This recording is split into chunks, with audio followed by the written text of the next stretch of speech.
Ellos, porque Camaño estaba muy poco con nosotros en el campamento, Camaño prácticamente no compartía con nosotros en realidad.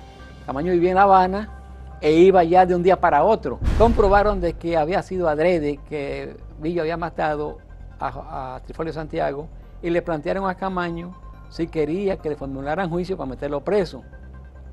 Y Camaño le dijo que no, que nada más se lo desarmaran porque él tenía ese hombre para una misión. Tengo entendido que los corecatos llamaron al reciclaje, o sea, el sálvese quien pueda. Pero los que estaban presos nunca le dieron la mano para nada. ¿A usted no le dieron la mano? ¿Mano de qué? Esa gente nunca se comunicaron conmigo.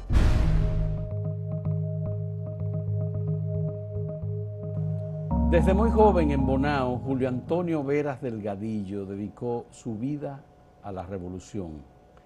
Se integró muy jovencito al movimiento revolucionario 14 de junio y del 14 de junio pasó a la línea roja del 14 de junio y de la línea roja del 14 de junio se unió a los Palmeros y después, sin darse cuenta, se unió a los Corecatos y estuvo en Puerto Rico, donde fue sentenciado a 25 años de cárcel. Claro, se entrenó con Camaño y compartió entrenamiento militar en Cuba. Julio Veras Delgadillo escribió un libro que se llama Vivencias con el coronel Camaño.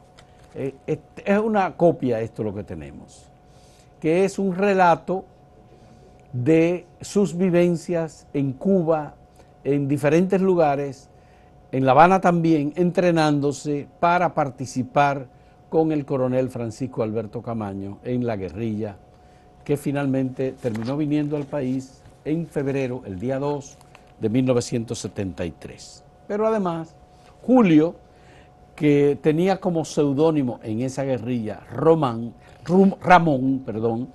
era Camaño, Ramón, tuvo una experiencia verdaderamente asombrosa en relación con el movimiento el entrenamiento, la disciplina, las discusiones y conversaciones con Camaño y con sus compañeros.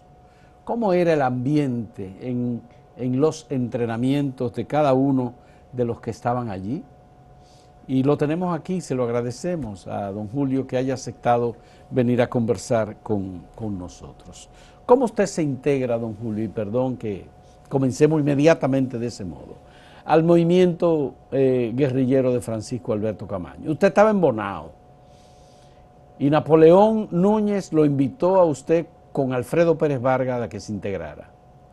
¿Cómo fue eso? Cuéntenos. Napoleón es un amigo y una persona muy querida, estuvo aquí con nosotros en una entrevista.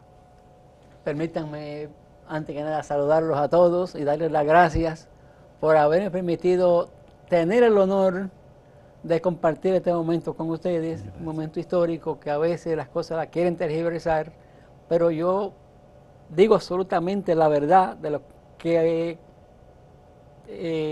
pasó por mi mente allí, lo que hice allí, todas esas cosas. Usted estaba en Bonao. ¿Quién le habla a usted de unirse al movimiento? Usted era de la línea roja y de la UER. Correcto. Bien. Allí en aquel tiempo estábamos en un grupo de compañeros que pertenecíamos al 14 de junio y que siempre aspirábamos a prepararnos para irnos para la montaña, porque era la única vía que veíamos viables para nosotros hacer frente a la dictadura del doctor Joaquín Balaguer. Allí, Alfredo, por cierto, y yo éramos del mismo partido, y Alfredo Pérez Vargas. Correcto, Alfredo Pérez Vargas, sí. Hacen contacto con Alfredo primero y sale hacia Curazao, orientado por el compañero Napoleón Núñez, que tenía como seudónimo, como nombre de guerra, Mora. Correcto. Mora. Sí. Pero Napoleón no era del 14 de junio, no, Napoleón era del PRD. Correcto, sí, exacto. O sea, hay que distinguir esa diferencia. Sí. Era del PRD. Correcto, sí. Entonces en esos sale Alfredo Pérez Vargas vía Curazao, pero cuando llega allí, el dinero que llevaba no le alcanzaba para seguir viajes a Europa. Ujú. Entonces se devuelve. Al plantear el caso de que debía que darle más dinero, lo tomaron en cuenta para mi salida, que iba a ser un tiempo después. Ya. Entonces, ahí es cuando, en vez de enviarme a mí a Curazao, me envían directamente a España. A España. Sí, sí. ¿Solo o con Alfredo Pérez Vargas? No, yo iba con un compañero que llamaban Julián Castro, un joven delgado él, Ya. pero ese iba operación C y yo iba a operación G. Ya. Es decir, operación C quería decir operación ciudad Ya. y yo iba a operación guerrillera Ya. hacia la montaña. Ya. ¿Y lo mandaba? ¿Quién lo enviaba? ¿El PRD? No, el PRD no tenía que ver nada con eso, es decir, por eso fueron expulsados Rafa Gamundi y Napoleón Núñez y Yotin Curi del PRD. Porque ellos eran los que servían de logística para enviar compañeros para Francis Camaño. Exactamente, así mismo. Bien, entonces usted fue enviado con ese otro compañero a España. Correcto. Se sí. fueron en la línea aérea Iberia. Exactamente. El pasaje costó 169 pesos. Correcto, sí, así es. Y usted llegó a España. ¿Qué hizo en España? En España, cuando llegamos allí al aeropuerto, ya estaba oscureciendo y ahí nos fuimos en un taxi al hotel inglés. Y teníamos orientaciones del compañero Mora de que fuéramos a comprar sobre todos Abrigos. Abrigos, correcto. Al Corte Inglés. Bien, al Corte Inglés. Ya. Allí fuimos al Corte Inglés, cuando salimos de allí a mí se me ocurre comprar una boina, que fue lo que me detectó de que un morenito él, de que estaba trabajando en el aeropuerto, no sé qué era lo que hacía allí, yo me imagino que era la Interpol, al servicio de Balaguer, muy probable, se me acerca y me dice, ¿tú eres de los comunistas del Che Guevara? Digo, yo no conozco a ese señor. Dice, ¿tú no conoces a Che Guevara? Y usa la misma boina. La misma boina. Sí. Digo, bueno, yo compré esta boina para protegerme del frío. Pero Ahí, los vascos usan boina. bueno, En España hay una amplia comunidad que la boina es un distintivo. Sí. Bueno. Pues las cosas es que estando allí, yo loco por salirme, por cabullirme, porque me estaba haciendo muchas preguntas.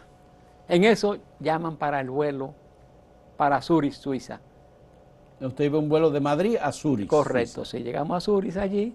Allí fue tan rápido el viaje en esa parte que cuando llegamos a Zurich, seguido iba a salir el vuelo para Praga y se me quedó la maleta hasta se me quedó atrás.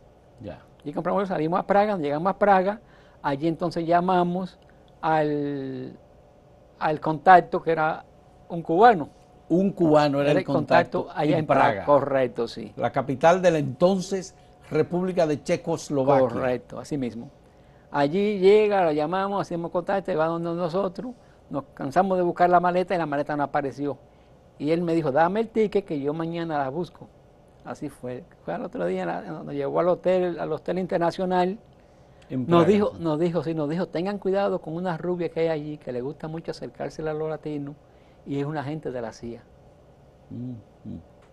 Pero también teníamos otro agente de la CIA que trabajaba junto con él, no sabía que era el embajador.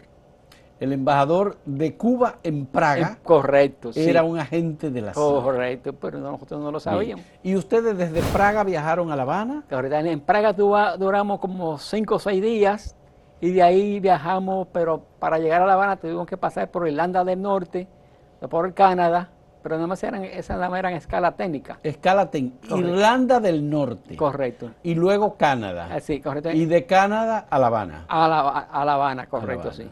Y cuando ustedes llegaron en La Habana, ¿quiénes los recibieron? Correcto. Allí en el aeropuerto José Martí. Correcto, de Rancho Boyero. Ya. Sí. Allí los cubanos se sorprendieron porque lo que más se comía en Cuba era pescado. Y cuando nos dijeron que nos invitaron a almorzar allí, yo pedí pescado. Ellos se quedaron mirándome. Y yo, a mí me pescado, pero no me gustó el pescado porque yo nunca había comido pescado marítimo.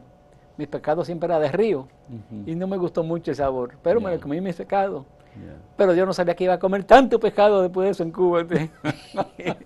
¿Y eran los mismos dos compañeros que salieron desde aquí? Correcto. Era el señor Castro y usted. Correcto, sí. Solamente. Sí, nada más nosotros dos, sí. Ya. Sí. O sea, llegar a Cuba, llegamos a nos llevaron, allí nos recogieron la seguridad cubana, nos llevaron a una casa y nos tuvieron allí juntos como 3 o 4 días. Luego lo pasaron a buscar a él y yo me quedé solo en la casa. Usted se quedó solo. Correcto. Él tenía otra actividad.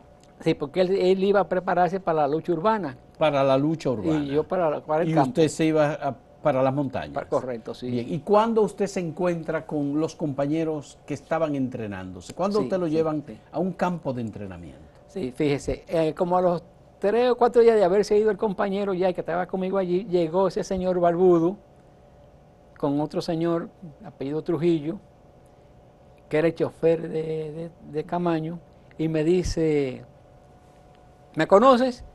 Digo, no señor, no tengo la menor idea. Dice, bueno, tú te vas conmigo y tú puedes saber quién soy. Yo soy el coronel Camaño. Yo soy Román. Sí, pero me dijo, yo soy el coronel Camaño, pero aquí me llaman Román. Aquí me llaman Román. Sí, ese es mi nombre de guerra, me dijo. Ya. Bueno, entonces me dices... Él estaba en buenas condiciones físicas en ese momento, sí, ¿verdad? estaba barbudo. Barbudo, corpulento. Correcto, sí. Entonces me dice, prepárate, me hizo 2 o 3 preguntas allí, me preguntó por Nápoles. Le preguntó por Nápoles. Correcto, sí. Que era Napoleón Núñez. Sí. Y me dijo que qué yo hacía aquí en el país. Y le dije, yo en el país era estudiante. Dice, no te preocupes, cuando bajemos de la montaña, sigue estudiando. Pero yo me quedé callado y cómo yo pensaba que voy a seguir estudiando porque que a lo mejor quedo yo en la montaña en un combate. Imagínese usted. Pero no le dije nada, me quedé callado y dice, yo te vengo a buscar mañana en la tarde para que nos vayamos para el campo. Me dijo para el campo. Cuando salimos esa tarde, fui y me buscó, salimos para el campo. En lo que entramos arriba, donde estaba guardaban la ropa y esas cosas para cambiarlo a uno de ropa militar. Ahí, cuando salgo de allí, veo a aquella gente en formación afuera, en el patio. Sí. Pero nada más conocía a uno solo. Nada más conocía a Alfredo Pérez Vargas, que nos conocíamos desde aquí de Bonao. Que ya ustedes habían estado juntos en Bonao. Pero para mí, de que yo hubiese grupo allí, pero miren, mis hermanos. Que Alfredo se había devuelto porque no le dio el dinero, es decir, que él pudo llegar. Él llegó primero, porque él volvió. Él llegó primero que correcto, usted. Sí. Bien. Entonces allá, pues ahí, lo saludé a todos como si no hubiese conocido de toda mi vida. Ya. En eso, me llama Alfredo después, una nochecita, y me dice, compañero, tenga cuidado, no se ponga a hablar aquí de defender la línea roja, ni a defender a nadie, porque aquí a cualquiera lo acusan de ser agente enemigo. Así que nada, aquí no hay partido. Correcto. Entonces yo le dije, no, yo lo que vengo es a entrenarme ahí para allá a combatir. Entrenarse para el movimiento guerrilla. Correcto. Y el único comandante era Francisco Alberto. Correcto, Román. Correcto, sí. Y el otro, el segundo al mando, era el Fiero. El Fiero, Eberto Lalane José. Eberto Jordano Lalane José. Eberto, sí. Y le decían el seudónimo. Eugenio. Eugenio. Sí. Ese era Eugenio. Y el tercero era Mario Nelson Galán Durán, que era de Jarabacoa. Ya. Y su nombre de guerra era Juan. Sí. Y el otro era Manuel Antonio Matos Moquete. Manuel Antonio Matos Moquete, hermano de Plinio. Correcto. El profesor, que hemos hablado con él también. Bueno, sí. Y entonces, ¿qué tipo de entrenamiento usted recibió? Desde que llegamos allí, yo no sabía bien de hacer ejercicio prácticamente porque a los ejercicios que hacíamos en la escuela, pero uno le hacía caso a eso. Entonces, le ordenaron que Claudio se encargara de darme los ejercicios fundamentales. Que era calistenia. Ya.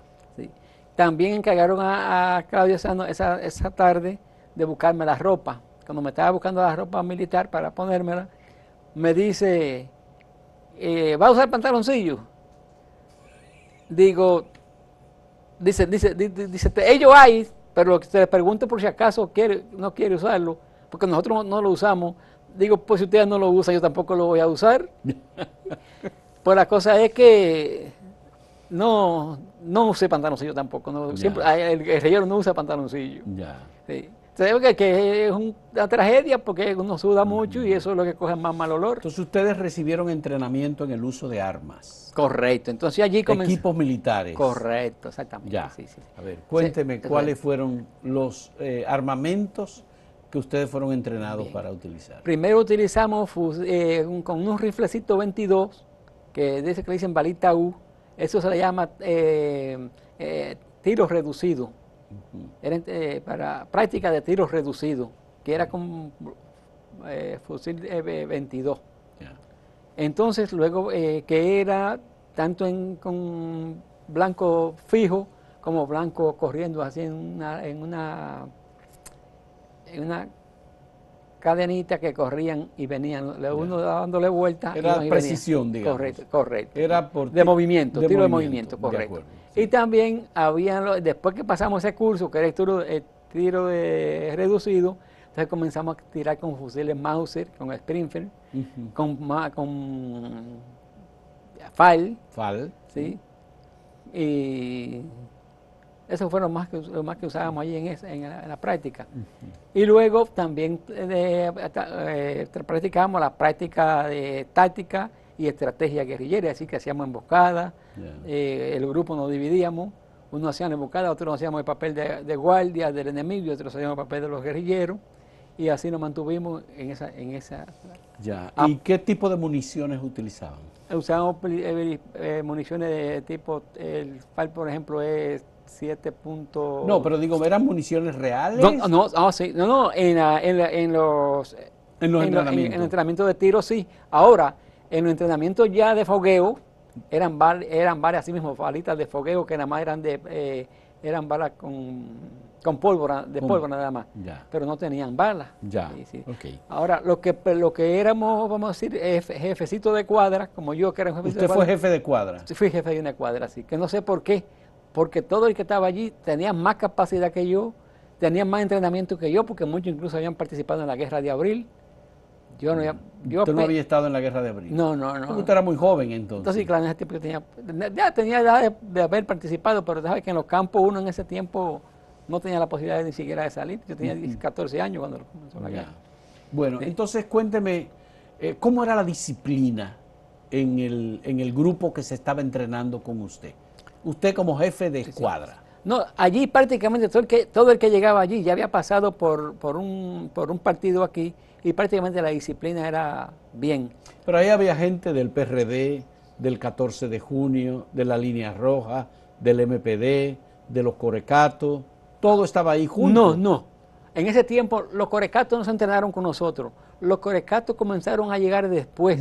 Y le daban entrenamiento aparte que nosotros no nos juntábamos con ellos. Pero los Corecatos surgen después de la división del Partido Revolucionario Social Cristiano. Correcto. Sí, que fue un partido muy activo, pero que tuvo una gran división. Los dirigentes del PRCC que cambiaron y otros que eran un poco más revolucionarios. Bien. Que era lo que le decían los socialpistolas. Bueno. Entonces, cuénteme, ¿cómo era la disciplina? La disciplina era una disciplina, pues, que como le dije ya, como ya todo había llegado, iba de aquí disciplinado, porque se había disciplinado acá, allá la disciplina era bien. Lo único que a veces, ¿cómo le explico esto? El coronel era férreo en su cosa, en eso se encontraba, por ejemplo, que encontraran a uno durmiéndose en las postas, pues la amenazaba hasta de muerte. Una vez un compañero que fue cuando el secuestro del avión, que le llamamos Manolo, a él lo encontraron durmiéndose en una posta y nos reunió por allá en una cañada y dijo, usted ha traído aquí para fusilarlo. Pero y después dijo, le voy a dar un chance y se lo llevó preso para La Habana. Por haberse dormido en una posta. Sí. A Wellington, por ejemplo, también lo castigaron. A Wellington, Ascanio Peterson. Sí, lo castigaron también porque se encontraron en una posta y por eso lo dejaron más suave. Eso es lo que le fue que nada más le quitaron el fusil y andaba en los entrenamientos sin fusil. Sí. Entonces, las órdenes eran verticales. Estricto, era muy estricto. Correcto. Muy Camaño daba las órdenes. Eugenio no daba órdenes. No, transmitía. ellos, porque Camaño estaba muy poco con nosotros en el campamento, Camaño prácticamente no compartía con nosotros en realidad. Camaño vivía en La Habana e iba ya de un día para otro. Entonces ellos se reunían en el Estado Mayor, que eran compuestos por Camaño, Lalane José,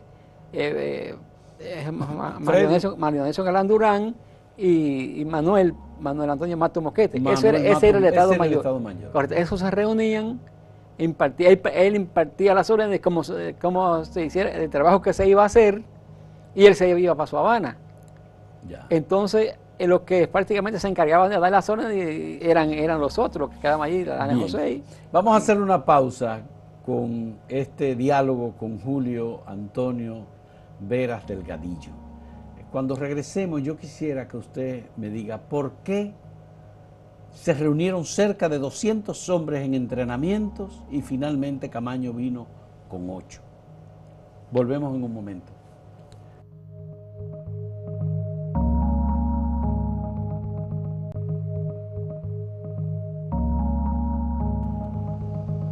Julio, ¿qué provocó la deserción de tanta gente? Fíjese, hay algo extraño ahí, porque no hubieron tanta gente en el campamento juntos. Puede ser que pasaran, vamos a decir, 50 personas por allí, pero en verdad el máximo que llegó a haber en la guerrilla rural juntos fue 33 personas, 3 cuadras y el Estado Mayor. 3 cuadras de 10, 2 de 10, 1 de 9, y el Estado Mayor que era compuesta por 4. Ya. Debe decir que el máximo que llegó a ver allí fueron 33 hombres en la guerrilla rural. Ya. En el campo, para la ciudad, habían más gente, pero eso nosotros no, eso estaba compartimentado, y de esa parte yo no puedo decirle porque no sé cuánto había. Pero usted sabe que los entrenamientos se hicieron en un periodo de casi 7 años.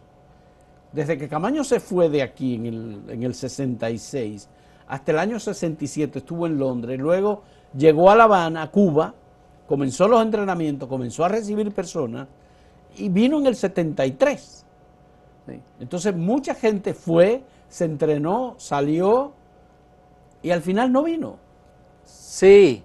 ¿Qué fue lo que pasó con usted y su grupo? Sí, le voy a decir esta parte acá. Lo que pasa es que, como le dije ya, la gente que con el Camaño hizo contacto primero fue con la gente que estaban entrenados en un campamento que le llamaban Los Palmeros. Los Palmeros. Entonces ahí habían gente de todos los países de América Latina.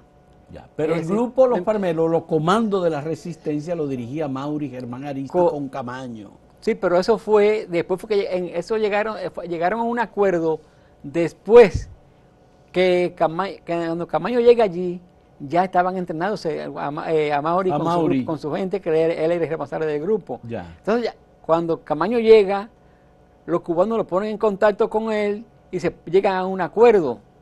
Como tenían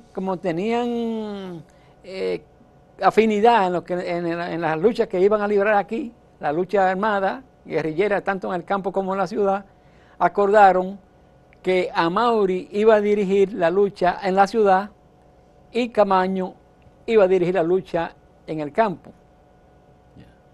Entonces, de la gente que Camaño tenía, que hicieron contacto con Camaño cuando llega allá, algunos, cuando comenzaron los problemas, usted sabe que Camaño no quería saber de la mucha filosofía y esas cosas, de los izquierdistas, correcto. Camaño era un militar. Era un guardia.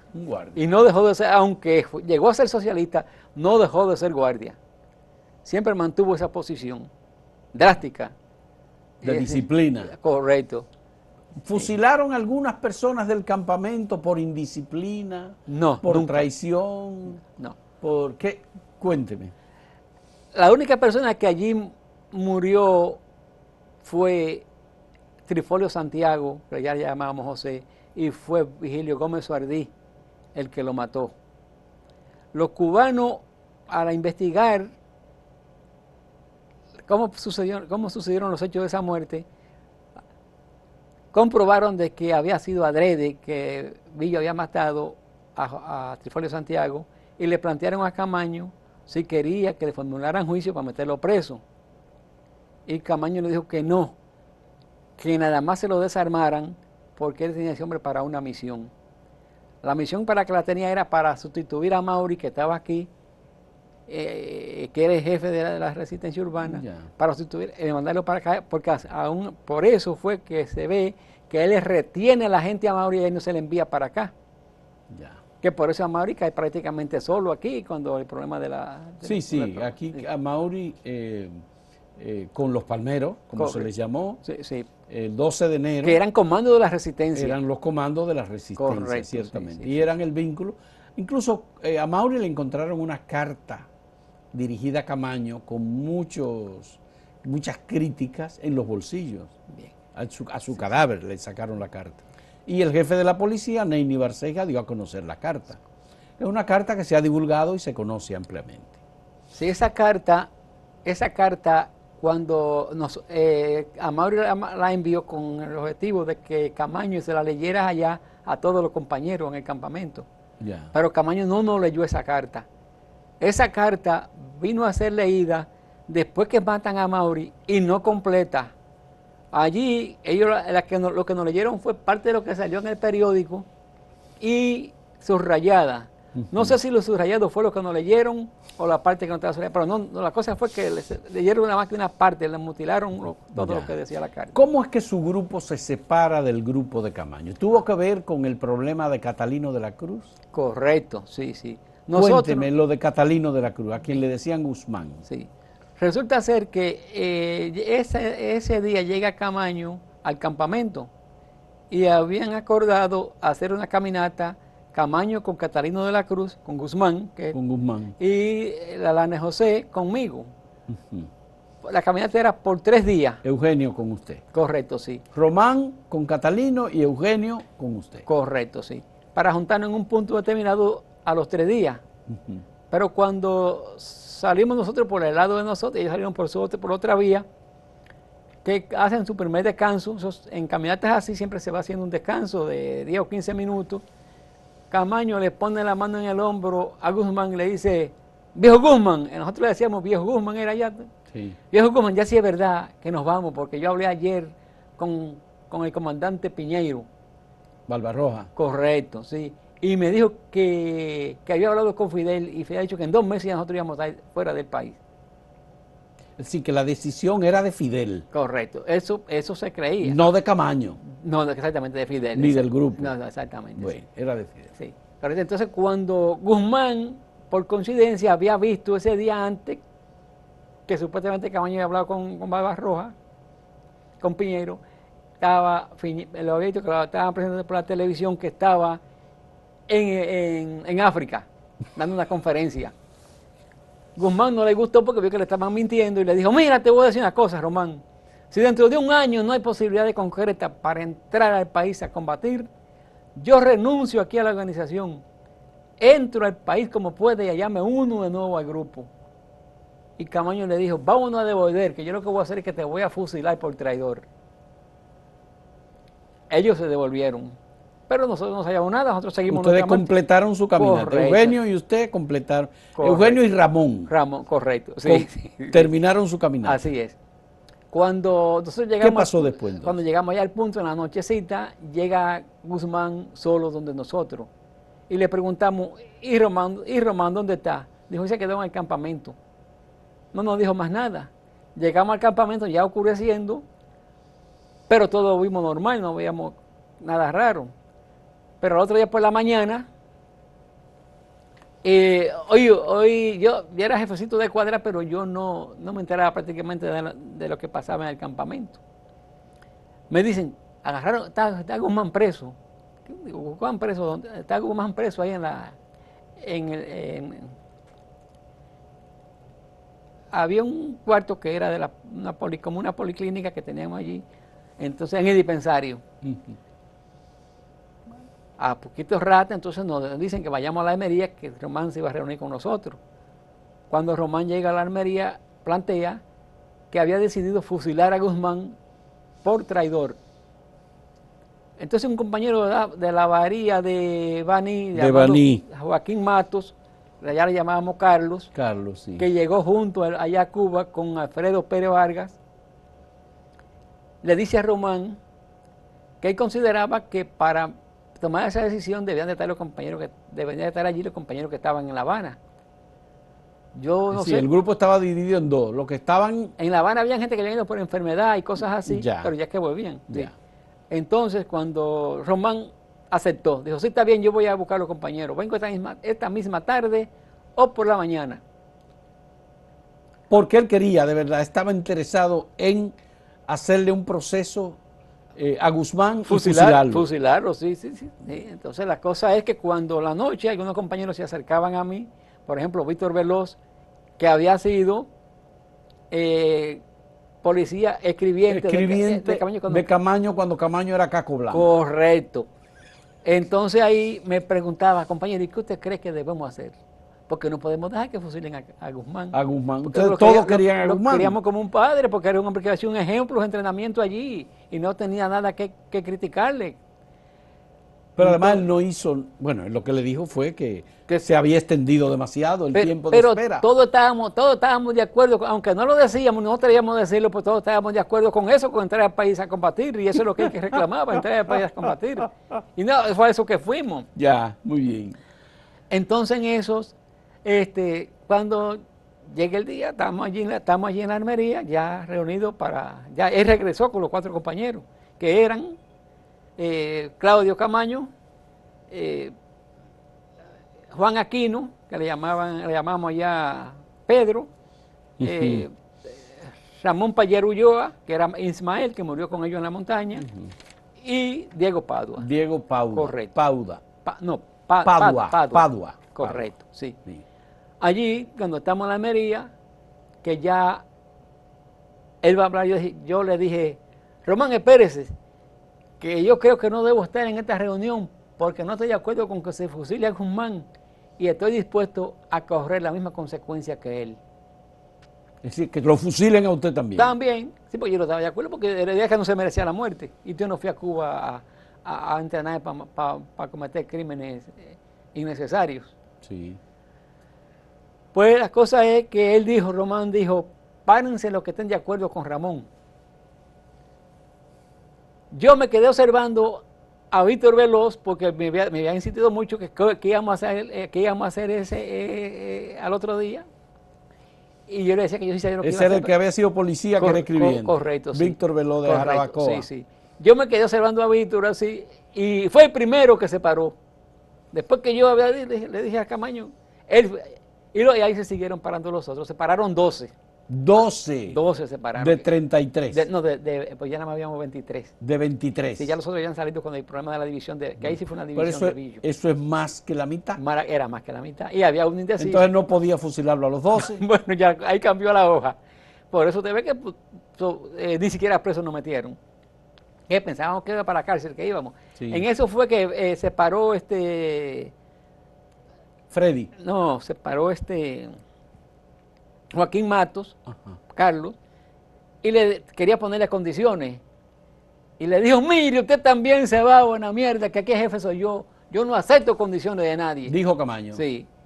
Y entonces, váyanse. Nos mandó a salir de Los mandó a salir. Nos mandó a salir, sí. Ustedes se fueron a La Habana. No. Nos fuimos allí, nos sentamos allí en una rumba de madera que había en una casucha, había un camión del ejército allí, para cualquier emergencia que hubiera en el campamento. Entonces, cuando estamos allí, como a los 5 minutos, llega Camaño donde nosotros. Y nos dijo, bueno, muchachos, tengo para decirle que ya yo no tengo ningún compromiso con ustedes. Arréglensela como puedan. Entran al país como ustedes quieran o como les dé la gana. Que ya yo no tengo nada absolutamente que ver con ustedes. Ya. Entonces, en eso, como a los 5 minutos más, llega el chofer de Camaño, que era Joel. Joel, un cubano. Correcto. Joel nos dice, preparen su pertenencia, que se van para La Habana. Ya. No sé qué pensaron nosotros, pero yo sí pensé que era preso que íbamos. Ya. Porque ya habían pasado otras cosas que a la cárcel aquí iban a parar los compañeros, una vez llevaron 4. Sí. Cuando salimos de allí, del campamento, encontramos con el capitán Martín, que iba para el campamento. Entonces le explicamos lo que había pasado, se lamentó mucho y le dijo al chofer, llévalo a tal casa. A una casa un refugio. Un refugio, una casa de seguridad realmente. Casa de seguridad. Sí, sí, sí, sí. Entonces allí en el jeepecito íbamos 14 personas. 12, el que estaba indeciso, que también iba con nosotros ahí, y el chofer. Cuénteme, don Julio, el diálogo que usted tuvo un 26 de julio con Camaño en uno de los discursos de Fidel, que ustedes fueron a La Habana a presenciar el discurso de Fidel. Correcto. Que usted le dijo a Camaño que el tiempo, el problema del tiempo. Exactamente, esa parte ahí es que estábamos en un campamento, ya teníamos 2 años en el campamento de la Dolores. De la Dolores. Entonces llegamos a La Habana y Camaño nos plantea que no volvíamos para ese campamento porque ya no reunía condiciones para estar en él. Yo me quedé callado allí, pero le dije, cuando terminó de hablar, le dije, no, esa parte fue después. Entonces, pues nos fuimos a ese campamento, al otro campamento ya. Cuando no reunía condiciones del campamento de la Dolores, nos fuimos a otro campamento. Cuando estamos en el otro campamento, que duramos 1 año, que volvemos a La Habana, entonces ahí es cuando él nos dice que íbamos a volver, que ya no íbamos a ir a ese campamento, sino que volvíamos para la Dolores, donde ya... al primero que ya habían abandonado. Que ya, donde ya teníamos 2 años y después ya hacía 1 año que ya hemos salido. Yo le digo, Román, yo quiero hablar algo con usted. Cuando él terminó, dice, sí, está bien, vamos, Ramón. Subimos a la segunda planta de la casa, él se sentó en la cama, yo en una silla. ¿Puedo hacer la mímica aquella? Que... Sí, claro, por supuesto. Todo, no me preocupe. Pues la cosa es que... La gente tiene que saber qué fue, qué pasó. Bueno, claro. Entonces cuando me dice, sube, vamos, Ramón, él se sienta en la cama, yo me siento en una silla, y él me dice, dime, Ramón. Digo, Román, ¿cómo es posible que si hace 1 año salimos del campamento de la Dolores porque no reunía condiciones para estar en él, después de 1 año volvemos de nuevo para el mismo campamento? Se para rápido de una manera veloz, como todo un atleta que era. Mire, buena mierda, vamos para Dolores, porque a Román le sale de los cojones, coño, que usted lo que está es apendejado, quiere que lo fusile. Bueno, mi hermano, yo salí escurridito de allí, pero a nadie le dije nada. Yo dije, por suerte que lo llamé solo. ¿Usted no dijo nada a nadie? No, absolutamente, no, nadie. Es que eso yo me lo reservé hasta lo último. Sí, porque me dio una vergüenza. ¿Y qué pasó entonces? Entonces ahí... No, nos fuimos para el campamento. Pero cuando estábamos allá en el campamento, fue que sucedió lo de Chuchú, lo de Guzmán. Lo de Guzmán. Sí. Yo dije, bueno, entonces cuando los compañeros me preguntaban, yo les dije ya que qué íbamos a hacer, yo me quedaba callado. Digo, no, yo sí sé lo que voy a hacer, pero es mañana. Yo sabía que no había argumento que lo que iba, ya si lo iba a fusilar, pues no había quien lo evitara. Ya. Y yo, como no estaba de acuerdo, pues prefería que también me fusilara. De verdad que sí, prefería que me fusilara también. Usted me dijo que finalmente no hubo ningún fusilamiento. No. Nunca se fusiló a nadie. No, ahí no. ¿Verdad? Eso fue de palabra nada más. Ya. Entonces usted tuvo un grupo que se quedó en La Habana, atendido por los cubanos, pero no era parte del grupo de Camaño. No, exactamente. Entonces ahí nosotros formamos nuestra organización con la idea de seguir luchando y de entrar para ir a combatir también. Ahí fue cuando pusimos como jefe del grupo a 3 compañeros. Eran Diego Padua, Wellington, que se unió después a nosotros. Wellington Ascanio Peterson. Correcto, ese se unió después que nosotros estábamos en La Habana, porque ese salió solo del campamento. Ya. Y a Negro Garrido, que ese se quedó en Europa. Yo de ese no he vuelto a saber más. Bien. Sí. Entonces ahí es cuando entramos aquí al país. ¿Y cómo usted se entera que Camaño y sus 8 compañeros que le fueron fieles permanentemente llegan a República Dominicana? Eso fue aquel 2 de febrero del 73. Correcto, sí. Eso fue cuando nosotros salimos a comprar el periódico, que había una bodega que nos vendían a veces huevos, de los excedentes que la gente no compraba, ellos se lo venden a quien lo quiera comprar. Fuimos allí y compramos el periódico y lo primero que vimos fue en primera plana, que decía posible desembarco del coronel Camaño en República Dominicana por la playa Caracoles en Asua. Por los datos que daban, de las mulas que compraron, de esas cosas, pues nos dimos cuenta que sí, que no había duda de que eran ellos. De que eran ellos. Sí. Entonces teníamos ese día que eran unos entrenamientos que nos habíamos colado con los cubanos, pero al ver esa noticia, dijimos que no, que nosotros lo que pedíamos ahora era que nos metieran al país también para darle apoyo a los compañeros que estaban en apuro con el ejército atrás. Pero ¿Qué le dijeron los cubanos? Era un error de nosotros porque nosotros no iban a hundir en alta mar porque las costas tenían que haber estado ya ocupadas hasta por los gringos. Entonces llegó nosotros, nos enviaron al sobreviviente de la guerra del Che Guevara en Bolivia, a Ariel Alarcón, a Benigno, y Benigno nos dijo que nos tuviéramos tranquilos, que el acuerdo era de que ellos llegaran adelante para que fueran tratando de liberar un pedazo de terreno o de playa para entrar a él con nosotros, que él iba a dirigir el grupo de nosotros. Ahí nos tranquilizó. Pero el tiempo duró muy poco, fue a los 16 días ya. Ya el día 16 ya Camaño estaba fusilado. Entonces, claro, solamente sobrevivieron. Correcto. Hanle, Claudio y Toribio Peñajaque. Que no estuvo. Correcto. Llegó, pero no se perdió. Correcto, sí. Ya. Sí.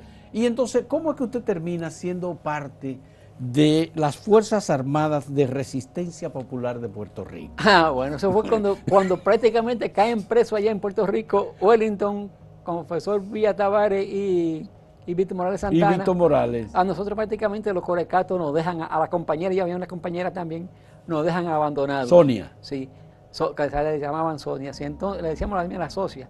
Los otros dos, pues quedamos allí prácticamente al abandono, pero nosotros recuperamos en el apartamento donde estábamos, que no sabía que había eso allí, recuperamos $59,665, más un maletín con armas, como 10 o 12 armas de fuego corta, más otro maletín con pasaportes, acta de nacimiento, con documentaciones importantes. ¿Pero eso era de las Fuerzas Armadas? No, eso eran de los Corecatos. Eso eran de los Corecatos. Correcto, sí. De República Dominicana. Correcto, sí.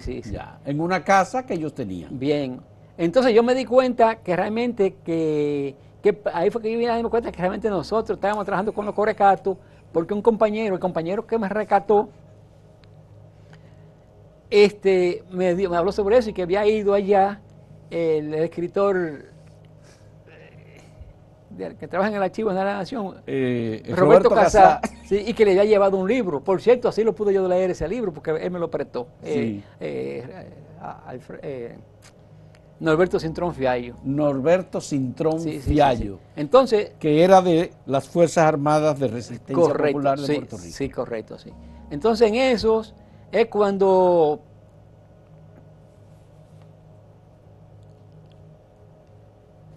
los compañeros le plantean a los de aquí, a los dominicanos, que le facilitaran $10,000 para sufragar los gastos de las compañeras y yo, porque sabes que había que pagar comida, a buscar casa o apartamento donde alojarnos, y más los gastos de los... ¿Y por qué era que los perseguían a ustedes? Usted me va a contar ahora, cuando volvamos en el último segmento, por qué el FBI, la policía de Puerto Rico y todos los organismos de seguridad andaban detrás de ustedes. A usted finalmente lo apresaron y lo condenaron por 25 años. Sí. Volvemos en un momento.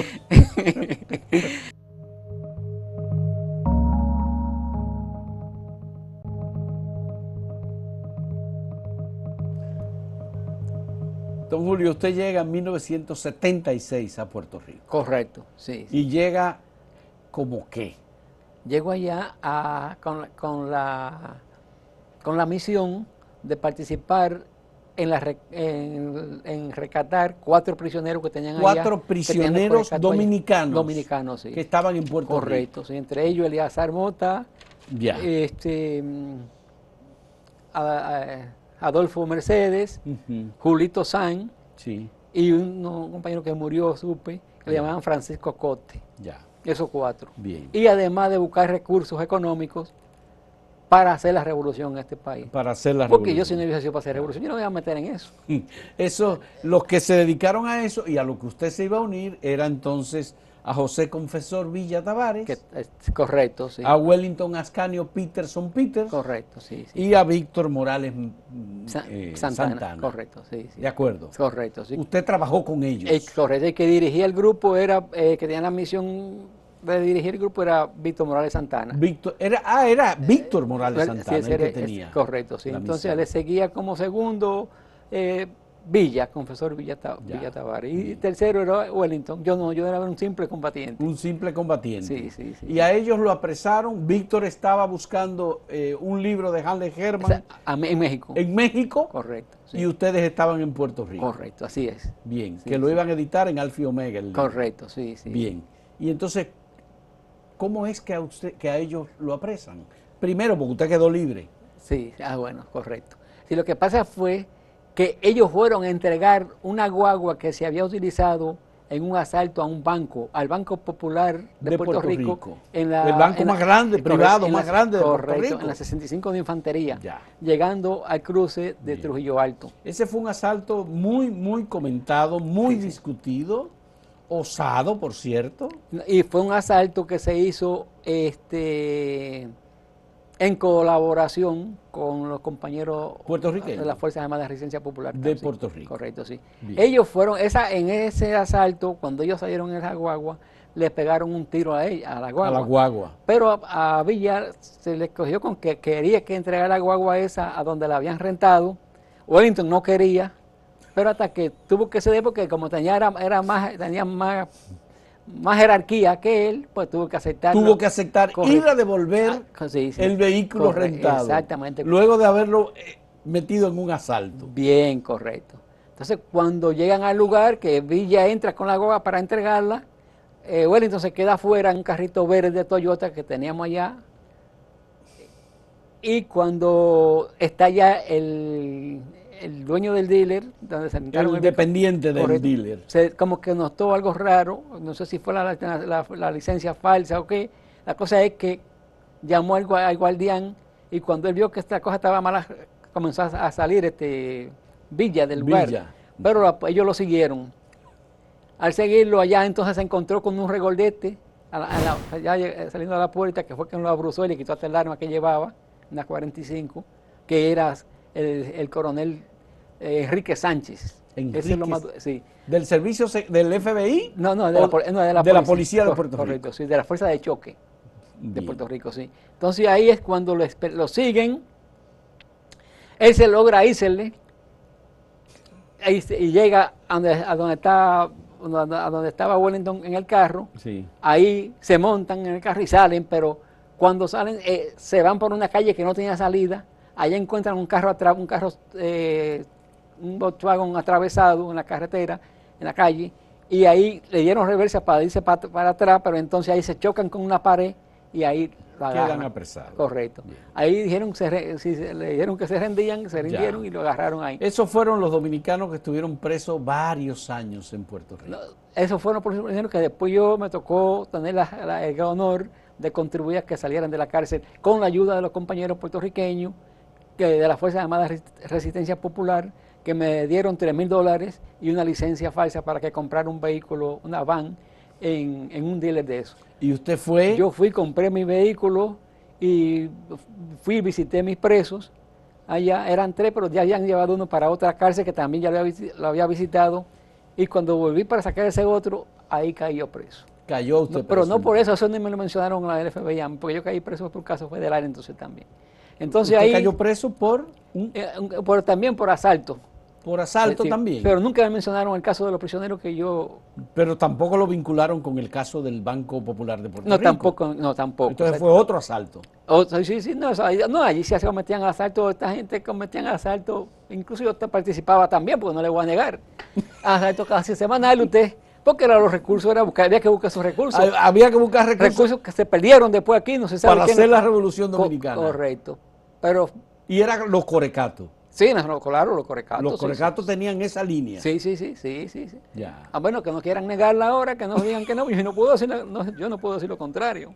Sí. ¿Y cómo mandaban el dinero para República Dominicana? Bueno, cuando yo le entregué porque yo de ese otro dinero yo no sé cómo se hacía. Esos eran, usted me dice, 59,000. Lo que yo le entregué Ajá. fueron $59,665. Pero de ese dinero, hubo otra casa de seguridad, la otra de Trujillo Alto. Allí supuestamente se llevaron, la policía se llevó, allí habían supuestamente $85,000 también, que lo tenían en un zafacón, donde te metían la ropa sucia. y de ahí eso nada más reportaron $5,000 de ese dinero. De ese dinero. Que el resto de la policía, habían unas pistolas. La policía, había 85,000, la policía reportó que encontró 5,000. Correcto. Si se llevaron 80,000. Exactamente. La policía. Sí, correcto, exactamente, así fue. Sí. Entonces, después de eso, y se llevaron también unas armas que no reportaron, que eran pistolas que tenían dos pistolas que tenían silenciadores. Esas tampoco las reportaron a los silenciadores. Ya. Sí, porque ahí había una banda en la policía que era dirigida por Sánchez y por 2 o 3 de ellos ahí que tuvieron presos después. Ya. También. Pero, sigue siendo vigente la pregunta. ¿Cómo ese dinero era transportado a la República Dominicana? No, realmente lo traían porque aquí iban compañeros allá a buscarlo. Iban compañeros a buscar el dinero. Correcto, sí. Solamente a eso. Correcto, sí. Sin sospecha ni nada. Sí, no, y cuando Víctor venía aquí, también traía, supongo que traían las partes, pero esa parte yo no la domino. Es decir, porque esa parte estaba ¿Y usted no tiene ninguna información de lo que se hizo con ese dinero? Porque además una de las cosas que se dice que había casas de seguridad para Camaño que se habían hecho y que supuestamente existían, pero después que lo de Camaño fracasó, entonces, ¿para qué era el dinero? No, para seguir, supuestamente era para seguir, esa era la idea que nosotros teníamos, para seguir comprando armas, seguir adquiriendo casas de seguridad, rentando casas de seguridad, pero después que pasó eso se paralizó. E incluso tengo entendido que los corecatos llamaron al reciclaje, o sea, el sálvese quien pueda. Pero los que estaban presos nunca le dieron la mano para nada. ¿A usted no le dieron la mano? ¿Mano de qué? Esa gente nunca se comunicaron conmigo, ni me mandaron ningún mensaje ni nada. ¿A usted lo sentenciaron a 25 años de cárcel? 25 años de cárcel. Sí, claro, sí. ¿Y cuántos años usted tuvo preso? Yo duré 8 años y 5 meses en la cárcel, después de irme a una huelga de hambre de 5 días sin comer y sin beber. Ahora, ¿sabes quiénes gente le dan apoyo a su preso? Los puertorriqueños. Los puertorriqueños. Eso se debe. Bueno, el caso de Lolita Flores. Bien. Bueno. Ese fue un caso también importante y finalmente fue Estados Unidos el que tuvo que ordenar la libertad de ella y de sus compañeros. Sí. Pero, ¿y cómo usted logró la libertad a los 8 años? Si eran 25. Sí, porque en ese tiempo había una ley en Washington que decía que un primer ofensor que no tuviera ningún tipo de reporte podía cualificar para salir cuando hiciera la tercera parte. Ya. Cuando yo hice mi tercera parte, que no tenía ningún tipo de reporte, e incluso cuando me llamó el jurado del parol para evaluarme, me ofrecieron que si yo quería quedarme en Estados Unidos. Y yo le dije que no, que yo lo que quería es que me deportaran porque yo a Estados Unidos nada más iba si era en zafarrancho de combate. Entonces dijeron que yo no estaba alto para salir a la calle. Que no estaba alto para salir a la calle. Digo, bueno, pues yo no estaré alto nunca porque yo aquí no vuelvo. Y si vuelvo, como ya le dije. Ya. Entonces ahí, pero antes de yo irme a la huelga de hambre, yo llamé a un bufete de abogados que apoyaba a los presos políticos y de guerra puertorriqueños en Chicago. Y le dije, si yo no le llamo el lunes a las 6 de la tarde, es porque allí se podían hacer llamadas, es porque yo estoy en huelga de hambre y si me voy a la huelga de hambre, mientras no me deporten, no desisto o me muero en la cárcel. Así que, y no se me suicido, yo no atento contra mi vida. Entonces el abogado y de Puerto Rico y de todos los diferentes estados comenzaron a llamar al jefe de la prisión diciéndole que cualquier cosa que me pasara, ellos sabían lo que les correspondía. Ya. Y como ya habían tenido una experiencia con un compañero puertorriqueño de nombre Ángel Rodríguez Cristóbal, que por meterse a la base aérea a los terrenos de la base aérea en Vieques, le dieron 3 meses de cárcel y de allá lo sacaron de la cárcel, después lo sacaron muerto, le dieron una herida en la frente ahí. Es decir, que se ve que fue que lo bueno, a confesor Villa Tavares, a Wellington, cuando lo apresaron, lo golpearon duro, lo torturaron también.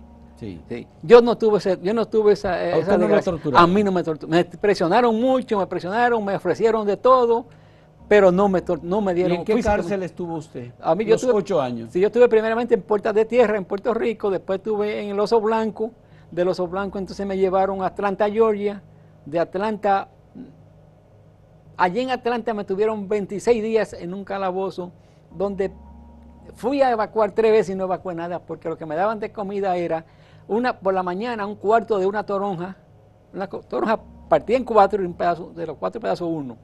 Eso era por la mañana. Entonces a las 12 me daban 2 cucharaditas de esas de papa sintética, de esas cucharitas plásticas, o con un perro caliente, un hot dog o un hamburguito. Y en la tarde, o a la inversa, en la tarde me daban 2 slices de pan, con una de las 2 cosas, el perro caliente o el hamburguito. Y un jarrito de, allá le llamaban Kool-Aid, que de tan de ese que preparan. Pero ¿quién lo apoyó desde República Dominicana? Nadie, dice aquí nadie, nadie. Ni siquiera su familia. No, mi familia no sabía nada. Mi familia, porque yo no di ni siquiera mi nombre. El nombre que me pusieron a la cárcel fue John Doe. John Doe, pero John Doe es Juan cualquiera. Exactamente. Pues eso pasó. Entonces después cuando comenzó el juicio, que comenzó como a los 8 meses, fue que apareció en una esquinita de un expediente, apareció el nombre de Julio Antonio Vera Delgadillo. Entonces el abogado le pregunta, el abogado Harry Anduce, le pregunta a Norberto, ¿tú conoces a ese hombre? Dice Norberto, no, yo no. Dice, ¿tú? Digo, pero ese soy Norberto Cintrón Fiallo. Sí, correcto. Entonces cuando yo me lo enseñaba, dice, tú, digo, pero ese soy yo. Le dije al abogado, dice, pues te jodiste, ya te conoces. Pues te jodiste, ya te conocen. Ya te conocen, saben quién tú eres. Entonces después cuando investigué, el FBI estuvo aquí en República Dominicana y contactó a una tía mía. Cuando le preguntaron a la tía mía, que fue más ducha que el hijo, y siendo el hijo arquitecto, la tía mía le dijo, ella me conoció, le presentaron una foto, y le dijeron a la tía, ¿usted conoce a ese joven? Dicen, no, yo no sé quién es. Pero le preguntan al hijo de ella, que es el primo mío, ¿tú lo conoces? Dice, mami, pero ese es Julio. Ahí ahí quedé. Quedó ahí. Entonces ahí, pues, cuando fueron de aquí, ya por eso le pusieron allá el expediente, ahí Julio, era para que no tuviera nada. ¿Usted está dedicado a la agricultura? ¿Usted vive en Bonao? En Piedra Blanca. En Piedra Blanca de Bonao. Y está dedicado a la agricultura. ¿Tiene una finca? No, tengo una tierrita ahí que todavía ni es mía, porque esa tierrita es del IAD, supuestamente. Ya. Y ni siquiera eso me han querido dar. Y tengo más de 6 años con eso. No, pero eso es suyo, no se preocupe. Bueno, Julio Antonio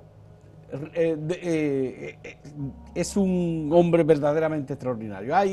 Aquí hay muchas más historias que podemos tener de Julio Antonio Veras Delgadillo. Le agradezco infinitamente su aceptación de este diálogo, porque había leído el texto de sus recuerdos o memorias, que él les titula Vivencias en realidad, y bueno, ustedes han sido parte ya de este testimonio. Muy interesante, nos aporta muchísimos datos que ya obviamente tendremos la oportunidad de revisar. Muchas gracias, Julio. Muy agradecido. Gracias a ustedes por haberme aceptado aquí, porque una vez no me quisieron aceptar en la No se preocupe, no es otra cosa, no se preocupe. Muchas gracias. Okay, señores, gracias. Agradecido de ustedes también por esta interesante conversación. Hasta luego.